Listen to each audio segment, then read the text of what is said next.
सभी विद्यार्थियों का स्वागत है। आज हम कुछ अंग्रेजी का एक टॉपिक करने जा रहे हैं जो कि आपके एग्जाम के लिए बहुत ज़्यादा इम्पोर्टेंट है। अभी तक आपने आउटलाइन बनाना और उसको स्पीड में डिक्टेशन लिखना ही सीखा होगा, लेकिन कई बच्चे ऐसे हैं जो अक्सर एग्ज़ाम के अंदर 5 नंबर से रह जाते हैं, 3 नंबर से रह जाते हैं या 2 नंबर से रह जाते हैं। उसका सबसे बड़ा कारण क्या होता है कि वो ग्रामर के जो नियम हैं उनको सही तरीके से नहीं लिखते। तो कुछ डिक्टेशन के अंदर शब्द भी आते हैं, जैसे इंग्लिश के डिक्टेशन है, आप डिक्टेट कर रहे हैं कोई therefore, thereafter, thereby, thereon, therein, thereupon, thereby, thereof, ऐसे वर्ड जो हैं, इन शब्दों की आउटलाइन तो आप प्रॉपर यूज कर रहे हो, पर सेंटेंस के अंदर क्या आप इन्हें एक साथ लिख रहे हो या आप इन्हें अलग अलग लिख रहे हो।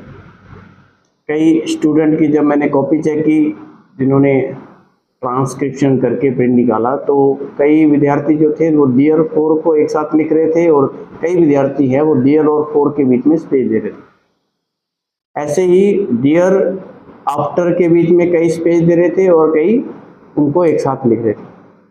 तो इसका पूरा सॉल्यूशन हम करते हैं, तो डिटेल से पूरा करें। ये कुछ नियम हैं जो मैं आपको स्क्रीन पे बता रहा हूँ। जैसे वर्ड है therefore, thereafter, thereby, thereon, therein, thereupon, whereby, whereof. इनके जो आउटलाइन स्ट्रोक्स है वो तो मैंने आपको दिखा दी, यहाँ कोई प्रॉब्लम नहीं है इसमें।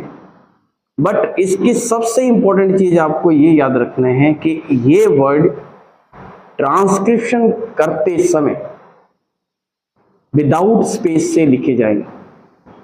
जैसे डियर फोर के बीच में आपको स्पेस देने की आवश्यकता नहीं है, इकट्ठा लिखा जाएगा।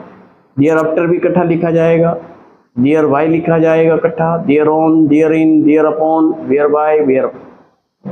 तो आपने इस नियम को अच्छी तरह से समझ लिया होगा, तो एसएससी आगे वाले एग्जाम में आपको इसकी काफ़ी हेल्प भी मिलेगी। और आज के लिए इतना ही।